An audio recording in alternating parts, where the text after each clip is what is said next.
আরজিকর কাণ্ডে উত্তাল গোটা দেশ। অভয়া সুবিচার ও দোষী দৃষ্টান্তমূলক শাস্তির দাবি চাইছে রাজ্যের গণ্ডি ছাড়িয়ে গোটা দেশের মানুষ। রাজ্যে মহিলাদের নিরাপত্তার দাবিতে পথে নেমেছেন মানুষ। রাত দখলের কর্মসূচিতে সামিল হয়েছেন মহিলারা। এই পরিস্থিতিতে আরজিকর কাণ্ড নিয়ে বিরোধীদের আন্দোলনকে কটাক্ষ করতে শোনা গিয়েছে রাজ্যের শাসক দলেরই এক বিধায়ককে। আমরা বলছি হুগলির উত্তরপাড়ার বিধায়ক কাঞ্চন মল্লিকের কথা। উনি সম্প্রতি বলেছেন, যারা আন্দোলন করছেন তারা অনেকেই সরকারি কর্মচারী, তারা সরকারের বেতনটা নেবেন তো? তিনি সহাস্যে বলছেন, শুনেছি সরকার বোনাস দেয়, সেই বোনাসটা নেবেন তো? এখানেই শেষ নয়, আরজিকর কাণ্ডে রাস্তায় নামা সিনেমা জগতের ব্যক্তিত্বদেরও নিশানা করেছেন কাঞ্চন মল্লিক। তিনি বলেছেন, আপনারা অনেকেই পুরস্কার পেয়েছেন, তারা কি পুরস্কার ফেরত দেবেন? কাঞ্চন কিন্তু একজন জনপ্রতিনিধি, কিন্তু আরজিকর ইস্যুতে যে ভাষায় তিনি সরকারি কর্মচারীদের বেতন ফেরত দেওয়ার কথা বলেছেন, তাতে তার রুচিবোধ নিয়ে যথেষ্ট প্রশ্ন উঠে যাচ্ছে। বলা ভালো, এই ধরনের মন্তব্য করে নিজের নিকৃষ্ট রুচি ও ছোটলোকামি মানসিকতারই পরিচয় দিয়েছেন বিধায়ক কাঞ্চন মল্লিক। যারা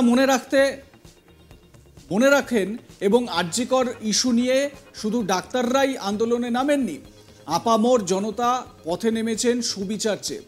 সেখানে একজন শাসক দলের জনপ্রতিনিধির মুখে আরেকটু দায়িত্বশীল আচরণ, কথাবার্তা নিশ্চয়ই আমরা আশা করতে পারি।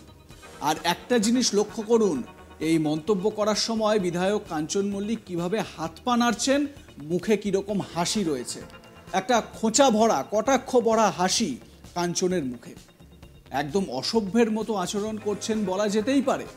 আরজিকরের মতো অত্যন্ত স্পর্শকাতর ও সংবেদনশীল ইস্যুতে বক্তব্য রাখতে গিয়ে এই সরকারি কর্মচারী, আন্দোলনরত ডাক্তারদের বেতন বোনাস ফেরত দেওয়ার কথা বলছেন কাঞ্চন।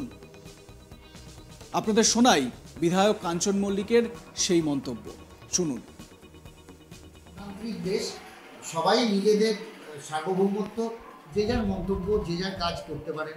সবাই যেরকম, অনেকেই শুনছি সরকারি দুর্গাপুজোর অনুদান নেবেন না বলেছেন, সেটা তাদের ব্যক্তিগত মতামত, ব্যক্তিগত সিদ্ধান্ত।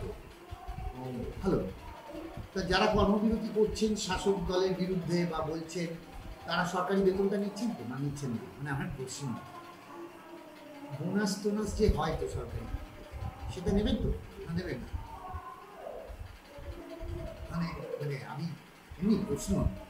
আচ্ছা ধরুন, যারা বলছেন এই আমাদের সেটা এদিক চারিদিক থেকে, তারা যারা সরকারি কোনো পুরস্কার বা ইত্যাদি নিয়েছিলেন, তারা ফেরত দেবেন না? বলুন, ফেরত দিয়ে দিচ্ছি। কেননা যদি আপনাদের কোনো সার্বভৌমত্ব, গণতান্ত্রিক অধিকার আছে আপনাদের, তাহলে বলুন ফেরত দিয়ে দেন। এত সত্ত্বেও আমরা আবার বলছি, আমরা দোষীদের দৃষ্টান্তমূলক শাস্তি চাইছি এবং সেই আইন চাইছি যে শুধু পশ্চিমবঙ্গ নয়, শুধু আরজিকর নয়, শুধু মেডিকেল কলেজ নয়, সারা ভারতবর্ষের কোনায় কোনায় সমস্ত হোক, এটা আইন। আন্দোলনের প্রথম স্লোগান ছিল উই ওয়ান্ট জাস্টিস, কিন্তু তারপরেই মিছিল থেকে দেখা গেল স্লোগান উঠল মুখ্যমন্ত্রীর পদত্যাগ চাই, এই স্লোগান।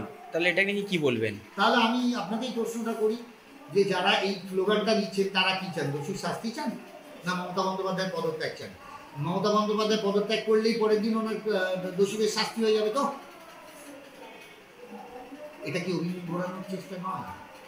আমরা কি চাইছি? দোষীর দৃষ্টান্তমূলক শাস্তি তো। সেখানে নবান্নে গিয়ে কি সেই শাস্তি হবে?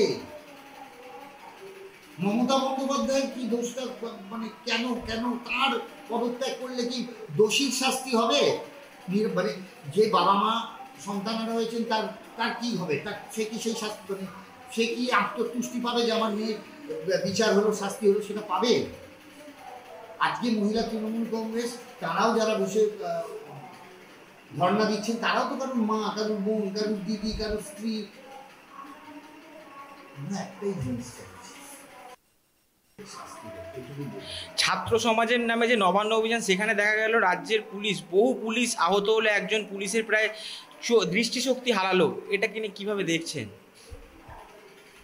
যে ছাত্ররা গেছিলেন তাদেরও কোনো বাবারা বোধহয় পুলিশে চাকরি করেন। আচ্ছা, আপনার বাবা যদি একজন রক্তাক্ত অবস্থায় চোখটা হারিয়ে বাড়ি করতে, আপনি কি বলতেন? তারা সরকারি চাকরি করেন, কিন্তু তারাও মানুষ, তারাও বাবা, কারোর ভাই, কারোর স্বামী। আমরা আন্দোলন চাইছি, দোষীর শাস্তি চাইছি, রক্ত চাইছি। কাঞ্চনের এই মন্তব্য নিয়ে সমালোচনার ঝড় উঠেছে। অভিনেত্রী সুদীপ্তা চক্রবর্তী ফেসবুকে লিখেছেন, মাননীয় বিধায়ক শ্রী কাঞ্চন মল্লিক, এটা আপনি কি বললেন? কর্মবিরতিতে থাকা ডাক্তাররা সরকারি চাকরি করেন বলে তাদের কর্মস্থলে দিনের পর দিন ধরে ঘটে যাওয়া সরকারের অন্যায় কাজ নিয়ে তারা প্রশ্ন তুলতে পারবেন না? সরকারি পদক্ষেপ নিয়ে হতাশা বা উষ্মা প্রকাশ করতে গেলে একজন সরকারি চাকুরিজীবীর মাইনে নেওয়া যাবে না। বিচারের দাবিতে মিছিলে গেছেন বলে তাদের পুজোর আগে প্রাপ্য বোনাস নিয়ে খিল্লি করে বলবেন, বোনাস টোনাস যে হয় সেটা নেবেন তো না নেবেন না? চাকরি শব্দটা তো আপনি লিটারেলি নিয়েছেন মশাই। সরকারি হাসপাতালের সরকারি কর্মচারী নৃশংসভাবে খুন হয়ে যাওয়া তিলোত্তমার মা বাবাকে এই প্রশ্ন করার আগে সরকারের দেওয়া পুরস্কার ফেরত দিয়ে দিতে হবে না? মানে বিবেকের তাড়নায় কেউ ফেরত দিতেই পারেন, কিন্তু সেই প্রি কন্ডিশন নাকি? দেওয়ালে কবিগুরু রবীন্দ্রনাথ ঠাকুরের ছবি ঝুলিয়ে রেখেই নির্লজ্জ কমেডি করার আগে একবারও ভাবলেন না আপনার কমেডি অভিনয় কি মানুষের মনে একদিন আপনার পাকাপাকি স্থান দিয়েছিল? আমিও তার ফ্যান। এ বিষয়ে আমার সহকর্মী ভোলানাথ সাহা তার প্রতিবেদনে কি বলছেন, আসুন শুনে নিন। আরজিকর কাণ্ডকে নিয়ে দিকে দিকে প্রতিবাদ হচ্ছে। এই আসরে নেমে পড়েছে তৃণমূল কংগ্রেসও। গতকাল হুগলির উত্তরপাড়ায় নবগ্রামে মহিলা তৃণমূল কংগ্রেসের একটি ধর্ণা কর্মসূচিতে উপস্থিত ছিলেন উত্তরপাড়ার তৃণমূল বিধায়ক অভিনেতা কাঞ্চন মল্লিক। তিনি কিন্তু কটাক্ষ সুরে বললেন যে, শুনেছি অনেক পুজো কমিটি রাজ্য সরকারের অনুদান নিচ্ছে না। তিনি কিন্তু পাল্টা প্রশ্ন ছুড়ে বলেন যে, যে সরকারি কর্মচারীরা ধর্মঘটে বা ধর্নায় সামিল হয়েছেন তারা কি নিজের বেতনটা নেবেন না? কাঞ্চন মল্লিকের কথায়, যেখানে সিবিআই তদন্তভার নিয়েছে, দেশের সর্বোচ্চ আদালত সুপ্রিম কোর্ট মামলার তদারকি করছে, সেখানে রাজ্য সরকার কি করণীয়? তিনি যারা নবান্ন অভিযান বা লালবাজার অভিযানের কথা বলছেন তাকে উদ্দেশ্য করে কাঞ্চন মল্লিক বলেন যে, কে নবান্ন অভিযান করলে বা লালবাজার অভিযান করলে কি দোষীরা শাস্তি পাবে? নবান্ন থেকে কি দোষীদের শাস্তি অর্ডার বেরোবে?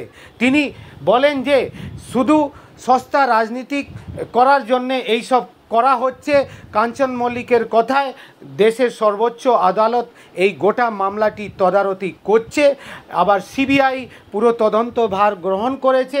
আমরাও চাইছি, তৃণমূল কংগ্রেস চাইছে, রাজ্যের মুখ্যমন্ত্রী মমতা ব্যানার্জি চাইছেন যে অভয়া কাণ্ডে। দেখতে থাকুন আজ তাক বাংলা, সাবস্ক্রাইব করুন ইউটিউব চ্যানেলটি।